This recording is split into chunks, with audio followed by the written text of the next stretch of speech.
அன்புள்ள நண்பர்களே, நாம் நமது பையனை வெளியூருக்கோ வெளிநாடுகளுக்கோ அனுப்பி வைக்கிறோம், அல்லது நமது பெற்றோரை நாம் அனுப்பி வைக்கிறோம், அல்லது உற்றார் உறவினரை நாம் அனுப்பி வைக்கிறோம், அல்லது யாரையும் நாம் அனுப்பி வைக்கிறோம். இப்படி வழி அனுப்பி வைக்கின்ற பொழுது நாம் அவருக்காக வேண்டி வழி அனுப்புகின்ற அந்த நேரத்தில் பின்வருமாறு பிரார்த்தனை புரிய வேண்டும் என்று நபி ஸல்லல்லாஹு அலைஹி வஸல்லம் அவர்கள் கற்றுத் தருவார்கள். அது என்ன பிரார்த்தனை என்று சொன்னால், அஸ்தௌதிஉல்லாஹ தீனக்க வ அமானத்தக்க வ ஹவாத்தீம அமலிக்க.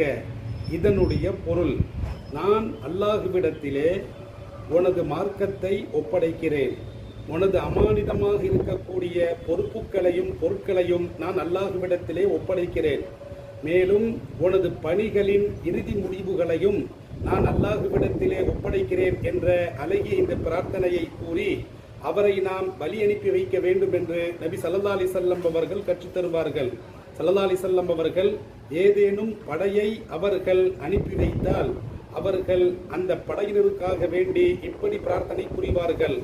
அஸ்தௌதிஉகுமுல்லாஹு அஸ்தௌதிஉகுமுல்லாஹ தீனக்கும் வ அமானத்தக்கும் வ ஹவாத்தீம அமாலிக்கும்.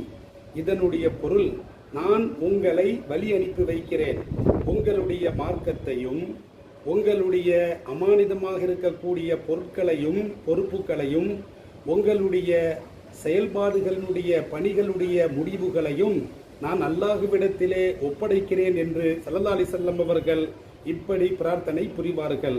ஒருவராக இருந்தால் அஸ்தௌதிஉல்லாஹ, பலராக இருந்தால் அஸ்தௌதிஉகுமுல்லாஹ.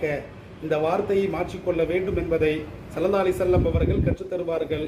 நாமும் இந்த பிரார்த்தனையை வழி அனுப்பி வைக்கின்ற பொழுது நாம் வழி அனுப்பி இந்த பிரார்த்தனை செய்வோமாக.